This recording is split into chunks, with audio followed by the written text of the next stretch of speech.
Chapter Kira's Story. The team had endured a grueling training session earlier that day, intense workouts in the gym, weapon drills, and tactical exercises designed to sharpen their reflexes and endurance. Every muscle ached, every movement carried the weight of exhaustion, but none of them complained. As the evening folded, they gathered for dinner, seeking a brief moment of respite before the mission ahead. The group sat around the table in the quiet restaurant aboard the Sphere, the soft glow of the room's ambient lighting reflecting off the polished surfaces. The hum of the ship faded into the background as the team finished their meal. Conversation drifted naturally, weaving between light banter and reflective pauses, each of them acutely aware of what awaited them tomorrow. Miles leaned back in his chair, resting his glass of vodka martini on the table, his eyes flicking toward Kira. "Kira!" he began, his voice laced with curiosity. "I've been meaning to ask, what was it like working under Dr. Chang Yuan? I mean, the man invented the Sphere, one of the most advanced machines ever created. That must have been intense." Kira looked up from her glass of bourbon, her fingers curling loosely around the rim. She paused for a moment, her sharp gaze softening as she considered the question. "Intense is one way to describe it," she said with a faint smirk. "Dr. Chang Yuan was brilliant, yes, but he wasn't what you'd expect. He wasn't the kind of genius who just barked orders and expected people to worship him. He had this way of making you feel like every question you asked, no matter how small, was important. Like you were part of something much bigger." Theo perked up at that, leaning forward slightly. "So, he encouraged collaboration? That's rare for someone at his level." Kira nodded, her smile growing faintly nostalgic. "He did. But don't get me wrong, he didn't hand out compliments easily. If you brought him an idea, you had to defend it. He'd tear it apart, question every assumption, and then, when you were sure you'd failed, he'd give you this little nod. That nod meant you'd earned his respect." Jace, ever the skeptic, tilted his head. "Let me guess, he never nodded at you?" Kira rolled her eyes, but her smirk widened. "Oh, he nodded once. And when he did, I felt like I'd just won the Nobel Prize." Kira continued. "Doctor!" Chang Yuan was the Albert Einstein of our time. Einstein theorized about wormholes. Chang actually proved it. He was the first man in the history to go through one and return. The weight of her words settled over the table. Miles let out a slow breath, absorbing the magnitude of it. "So you're saying he didn't just build the Sphere? He tested it himself?" Kira nodded. "He didn't just theorize, he had to be sure. He wouldn't ask anyone else to take that risk before proving it could work." Theo's eyes widened slightly. "That's monumental. We talk about time travel in theory, in fiction, but Chang actually did it." Kira smirked faintly, shaking her head. "Yeah, but he didn't care about the fame. He didn't want to be known as the first-time traveler. He cared about the science, about unlocking the unknown." She paused, her fingers tightening around her glass for a moment. "Of course. That wasn't always easy." Miles chuckled. "Sounds like he was tough, but I can't imagine you being intimidated." Kira leaned back, swirling her bourbon thoughtfully. He wasn't intimidating in the traditional sense.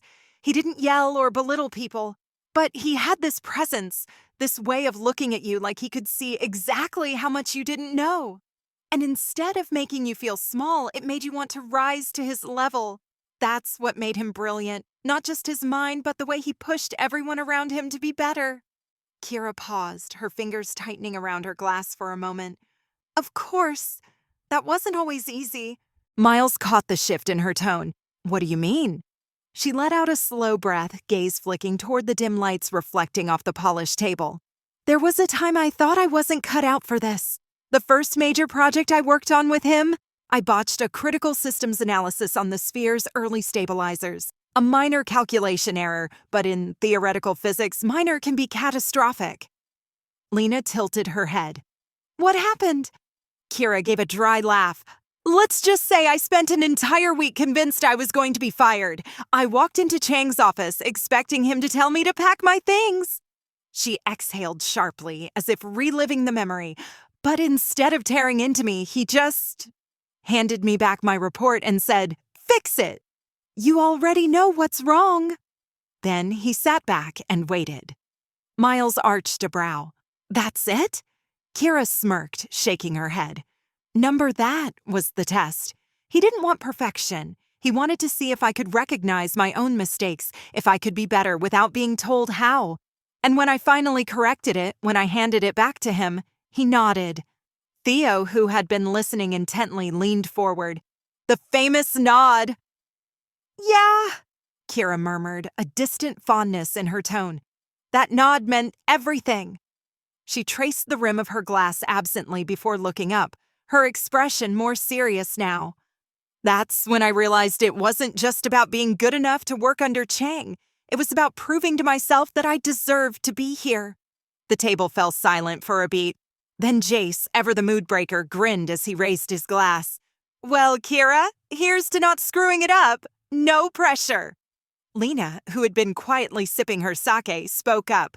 And he trusted you to work on the sphere? That's a huge responsibility. Kira nodded, her tone growing more serious. Yeah, it was daunting. He didn't just trust me to work on the sphere, he trusted me to operate it. He said, Kira, you're not just piloting a machine, you're steering humanity into the unknown. Don't screw it up. No pressure, right? The table chuckled, but there was a weight to her words that lingered. Miles tilted his head, studying her. So, what's the biggest thing you learned from him? Kira thought for a moment, her fingers tracing the edge of her glass. To question everything, she said finally. He taught me that the second you think you know everything, you've already failed. Curiosity was his greatest strength. He always said the sphere wasn't just a machine, it was a question, a way of asking the universe, what else is out there? Miles swirled his drink absently, watching the way Kira's expression shifted, not just nostalgic, but resolute. He had always seen her as the pilot, the engineer, the one who made sure they didn't all explode mid-jump. But now, he saw it. She wasn't just the pilot of the sphere, she was the legacy of Chang himself. Chang had built the machine, but Kira was the one who would take it further. He had opened the door to time travel. She was the one stepping through it. She wasn't just operating the sphere, she was refining it, proving that time wasn't just a theory to be tested, but a frontier to be explored. Dr. Chang Yuan had been the first human in history to step into the past and return. But Kira! She was about to take that discovery to an entirely new level. Kira let out a slow breath, eyes flickering toward the dim light reflecting off the table. You know, he didn't just theorize about time travel. He didn't just build the sphere.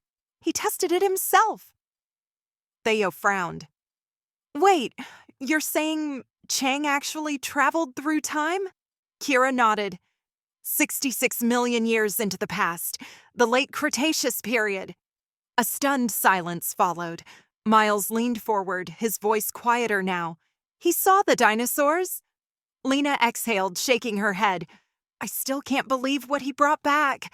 Theo nodded, his voice laced with wonder. We've all seen it. The footage from the Cretaceous. It was beyond anything we ever imagined. Jace let out a low whistle. Yeah, nothing like watching a herd of dinosaurs move like real living animals to make you question everything you thought you knew. Kira smiled faintly. I'll never forget the first time I saw it. The moment the screen flickered to life, and there it was, an entire lost world untouched by time. Chang didn't just test the sphere. He opened a window into the past, and he showed us things we weren't meant to see. Miles tapped a finger against his glass, his expression unreadable. And now it's our turn. Kira met his gaze. Yeah, but this time we're not just observing. We're stepping into history ourselves. A heavy silence settled over the table, the weight of their mission pressing down on them. Dinosaurs were one thing. But Atlantis? Atlantis had people, a civilization, a culture on the brink of destruction. Jace, sensing the tension thickening, leaned back with a grin. So, just to clarify, no dinosaurs in Atlantis, right? Miles chuckled, shaking his head. No dinosaurs! Just a lost civilization waiting to be found. Jace smirked. Good, because I don't think I could outrun a velociraptor in a toga. The group burst into laughter, but the reality remained. They had seen the past through Chang's eyes. Now they would walk through it themselves. Lena inhaled sharply. So, he was the first time traveler? Kira nodded. the first human to ever leave our present and return from the past. Miles let out a slow breath, realization settling in. Chang had been the pioneer, but Kira was the one carrying that torch forward. She wasn't following in Chang's footsteps. She had become him. Miles took a slow sip of his martini, his usual smirk fading into something quieter, more thoughtful. He was right about one thing. Kira raised an eyebrow. Yeah? He tilted his glass toward her in a small toast. Curiosity is the greatest strength, and you're about to prove it, just like he did. The room fell quiet for a moment, her words hanging in the air. Jace broke the silence, grinning as he raised his glass. Well, Kira, here's to not screwing it up. No pressure. Kira rolled her eyes, but she couldn't help the small laugh that escaped her. Thanks, Jace. Glad to know I can count on your endless faith in me. Miles chuckled, lifting his glass as well. To Kira! And to steering humanity into the unknown, one step or one jump at a time. The group clinked their glasses together, the warmth of the moment cutting through the tension of the days ahead. For now, they allowed themselves to reflect, to share, and to remember why they were here. Tomorrow would bring the unknown, but tonight they were ready to face it together.